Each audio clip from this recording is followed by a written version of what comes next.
The letter arrived on a Tuesday. According to the HOA, the shoreline behind my property was now designated Shared Community Access. They cited updated bylaws, revised zoning interpretations, and a newly printed map that conveniently erased the boundary.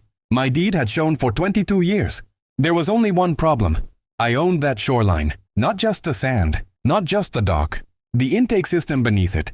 Years ago, when I built my home along the lake, I installed a private water intake and pump system, fully permitted, inspected and recorded. The HOA subdivision that came later connected to a municipal reserve line.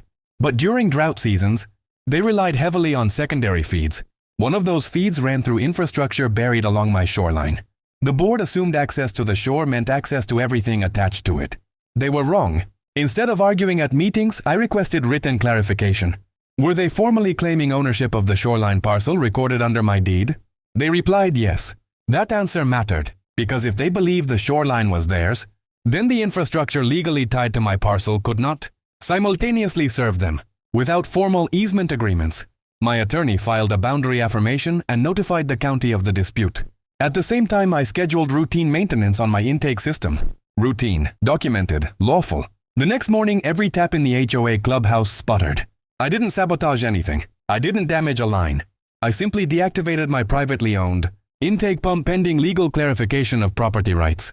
Without that supplemental flow, the HOA's pressure dropped below operational threshold for irrigation and several shared facilities. By afternoon, emergency meetings were underway. By evening, I received a very different letter. It stated that the HOA wished to revisit its shoreline designation to ensure accuracy and mutual compliance. Translation, they had overreached. In mediation, the documentation spoke louder than anyone in the room. Original plat maps, recorded deed descriptions, permits bearing my name, no shared easement, no community claim. The revised agreement was simple. The shoreline remained mine. Any access required written permission. Any infrastructure connection required a paid, recorded easement. They signed. The following week, after new terms were filed and compensation agreed upon, I reactivated the intake. Water pressure returned. Sprinklers hummed again. The clubhouse fountain resumed its steady arc like nothing had happened. But everyone knew. They tried to take the shoreline because it looked accessible. They forgot to check what powered it. When you understand how systems connect, land, permits, infrastructure, you don't need to argue loudly. Sometimes all you do is pause the flow and wait for clarity to return.